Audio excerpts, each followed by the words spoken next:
안녕하세요. 허브 경제TV입니다. 오늘 볼 종목은요, 위메이드라는 종목을 좀 보겠습니다. 좀 반등이 좀 나아졌어요. 물론 이제 5일선에서 저항을 받았던 부분이 있고, 어제 오늘 보니까는 외인들의 매수 물량이 조금씩 들어와주고 있고, 투신과 사모펀드 물량이 들어와주고 있기는 한데요. 그렇다고 해서 위메이드가 갖고 있는 그 리스크, 잠재적인 리스크가 해소가 됐다고 보기는 어렵습니다. 이 정치권이 어디까지 칼날이 들어올지를 몰라요. 솔직히 말씀드리면. 그렇기 때문에 예측하기 어려운 영역으로 들어갔다라는 겁니다. 우리가 차트상으로만 놓고 본다라고 하면은 이 지지 라인을 이탈하지 않았기 때문에 버텨보는 것도 괜찮다라고 좀 어저께 살짝 말씀을 드리긴 했지만, 이거를 버틴다라고 개념으로 잡고 가기보다는 말 그대로 나 이거 없어도 돼. 위메이드 내가 들어가 있는 비중 너무 적기 때문에, 또는 나는 나 이거 위메이드에 목숨 걸었어. 1년이든 2년이든 3년이든 가지고 갈 거야. 라는 각오를 하셨던 분들은 버텨볼 수는 있겠죠. 근데 그게 아니다라고 하면은, 와, 4만원까지 떨어져? 3만 5천원까지 떨어져? 3만원까지 떨어져? 이걸 보면서 매일같이 스트레스를 받으실 분들은 SR이 여기에서 정리를 하는 게 맞다라는 거예요. 리스크가 나왔는데 이 리스크가 언제 어떻게 터질지 몰라요. 지금도 뉴스가 계속해서 나와주고 있는 것들이 뭐예요? 이 위메이드가 정치권에 뭐 불법 지원을 했다? 뭐 아니면 무상 지급을 했다? 아니면 로비를 했다? 위믹스 지원한 적 없다? 이런 것들이거든요. 근데 솔직히 말씀드리면은 정치권, 특히 검찰 이런 거 하면 좀, 뭐 검찰 쪽에 계시는 분들이 들으면 어떨지는 모르겠는데, 뭐 그동안에 윤석열 정부가 보여줬던 검찰 권력들은요, 뭐 이거를 좀 제외할게요. 야, 일단은 검찰이 털자라고 하면은 없는 것도 만들어서 털 수 있다라는 거예요. 특히 국힘과 정부가, 윤석열 정부가 민주당을 타겟으로 잡고 다음 총선에서 지지율을 떨어뜨리기 위한 방법으로 사용을 한다라고 했을 때, 그런 수단으로 사용을 한다라고 했을 때, 지금 윤석열 정부가 미국에 갔는데 갖고 온 거 없어요. 일본이랑 정상회담 했는데 갖고 온 거 없어요. 근데 퍼준 건 굉장히 많아요. 우리나라 역사 같은 것도 어느 정도 퍼주었고, 그쵸? 그리고 나서 뭐 일본이 이런 거는 이런 거다라고 했는데 우리나라 대뜸 말도 못하고, 우리나라 국회의원이 뭐 독도를 갔는데 일본이 왜 갔냐라고 따지니까 우리나라 정부가 말도 못하고, 지금 이런 상황이에요. 그러면 굉장히 뭐 독불장구식으로 좀 진행이 타고 있는 정부거든요. 그 다음에 뭐 국힘도 이미지가 좋지 않고요.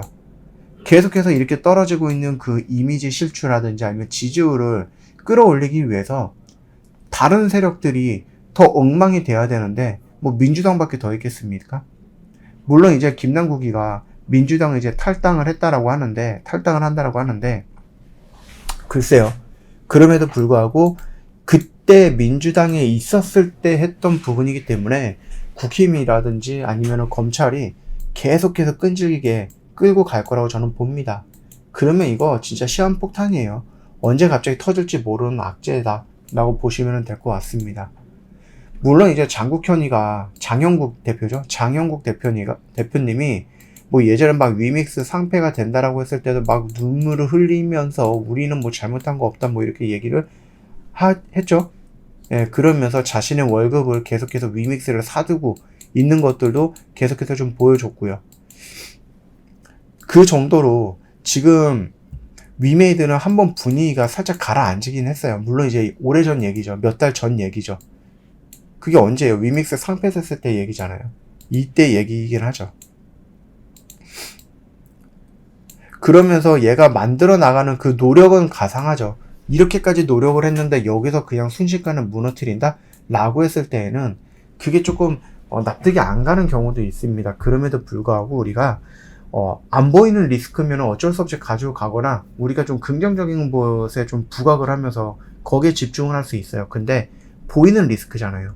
이게 또 어떻게 터질지도 모르는 리스크이기 때문에, 물론 이제 뭐 국힘도 그렇고 민주당도 그렇고 이 코인 관련해서 뭐 로비를 받았다라고 하면은 서로 안 죽으려고 그 어느 적당한 선에서 묻어둘 수도 있기는 합니다. 근데 이거는 모르는 거라서, 지금은 리스크가 있다라고 하면 비중을 줄이는 게 맞고요. 나는 이게 손실이 얼마 안 된다라고 하면 일단 정리하는 게 맞겠고, 나는 말 그대로 내가 1,000만 원을 매매하는데 여기에 그냥 10% 100만 원 정도 들어가 있고 이거 100만원 내가 매매하는데 그렇게 큰 의미는 없어. 그래갖고 나는 1년 정도를 기다려볼 수 있어. 라고 하시는 분들만 버티라는 얘기입니다. 이게요, 리스크가 나왔는데, 어느 날 어떤 종목을 내가 갖고 있는데 리스크가 나왔어요. 그래서 이거로 고민을 하다가 반등이 나와요. 그러면은, 이거 이런 리스크가 나왔는데 버텨도 되네? 이런 경험치가 하나씩 쌓이잖아요. 근데 이게 10개 중에 한두 개예요. 10개 중에 한두 개가 이런 형태의 흐름이 나오는 거죠. 우리가 예상했던 것과 우리가 생각했던 것과 다르게. 근데 나머지 뭐예요? 반대는 뭐예요? 9개에서 8개는 이렇게 떨어진다는 얘기죠. 이 한 번의 경험을 통해 갖고 나머지 8개, 9개를 일반화해 갖고 얘가 이렇게 올라갔으니까 이번 리스크도 감내하고 버티면 이렇게 올라갈 거야. 라고 판단하는 그런 실수가 있을 수 있다고 좀 봅니다. 주식을 좀 오래 하셨던 분들은 아실 거예요. 눈에 보이는 리스크가 있으면 일단은 한번 조금 긴장을 해야 된다. 그 비중을 줄이던지 나오던지 나중에 다시 뭐 리스크가 해소가 돼서 내가 조금 더 들어간다라고 해도 그건 이제 그때 가서의 문제다. 이렇게 판단을 하시는 게 맞는 것 같습니다. 일단 어저께도 그렇고 오늘도 그렇고 반등이 나오긴 했어요. 5일선에서 저항을 받고 있는 모습도 맞고요. 얘가 이렇게 반등이 나오지 말라는 법은 없지만 이 한 번의 이런 움직임을 보고 우리가 리스크에 대해서 너무 가볍게 생각을 하면은 안 된다라고 좀 말씀을 좀 드리고 싶습니다. 저희가 영상을 올려드리면은요, 영상 댓글에다가 링크를 달고 있습니다. 이걸 한번 좀 클릭을 해 주시고요. 이렇게 연결이 되면은 무료 종목 신청 눌러주시고 저희랑 일주일에 한 5종목 같이 매매를 해보시죠.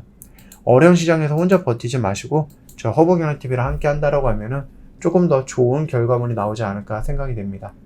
시장이 좋으면 혼자 하셔도 되고요. 근데 시장이 지금 너무 어렵잖아요. 엉망이잖아요. 그러니까 저희랑 함께 하자라고 말씀을 드리는 거예요. 자, 오늘 영상은 여기서 마무리하도록 하겠습니다.